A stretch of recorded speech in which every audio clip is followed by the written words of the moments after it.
देश में गेहूं का भाव अंतर्राष्ट्रीय बाजार के मुकाबले काफ़ी ऊपर चल रहा है। शिकागो बोर्ड ऑफ ट्रेड यानी सीबॉट पर सितंबर और दिसंबर वायदा जो सबसे एक्टिव कॉन्ट्रैक्ट है, वहाँ गेहूं का भाव $7.5 से $8 प्रति बुशेल के करीब है। रुपए में अगर इसको तोड़ें, समझें आंकें, तो ये कीमत हुई करीब 2250 से 2300 रुपये प्रति क्विंटल।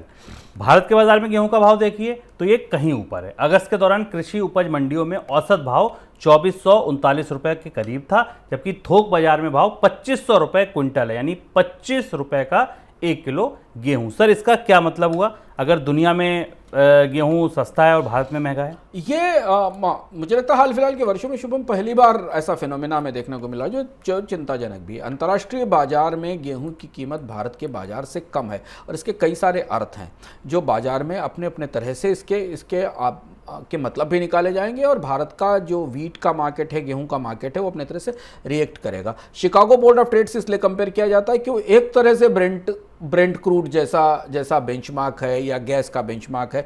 दुनिया के बाजारों में गेहूं की कीमतों में कमी आई। क्यों कमी आई? उसकी वजह ये कि मंदी की आशंका है, यानी जितनी डिमांड की उम्मीद आने वाले समय में गेहूं और बाकी चीज़ों की थी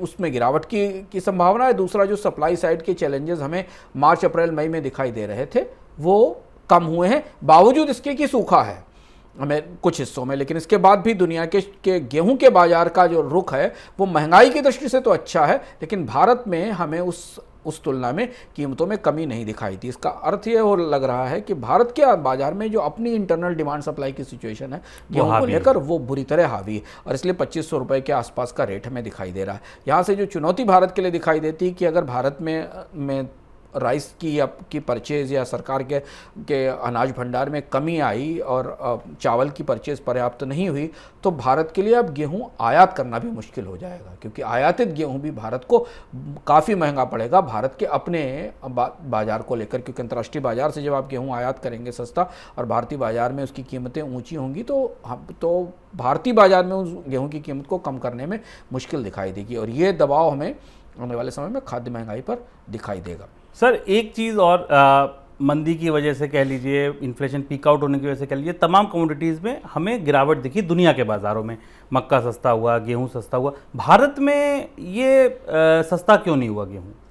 भारत लोकल डिमांड सप्लाई का चैलेंज है, क्योंकि भारत में गेहूं का बाजार हमने देखा कि रबी के सीजन में गेहूं की जितनी खरीद होनी थी सरकार के पास उतनी खरीद नहीं थी और गेहूं की कीमत इस साल, हम लोग लगातार इसे मनी सेंट्रल में ट्रैक कर रहे हैं, फरवरी के बाद से रबी के मौसम की फसल आने के पहले से ही बाजार में एमएसपी से ऊपर बनी हुई है लगातार। और अभी भी सरकार ने कोशिश भी की कि बाजार में और ज़्यादा खरीद की जाए, पर उतनी गेहूं की खरीद नहीं हो पाई। लगभग हमें वैसी स्थिति राइस में भी दिखाई दे रही है कि राइस की कीमत भी बाजार में नई फसल आने से पहले महंगी है।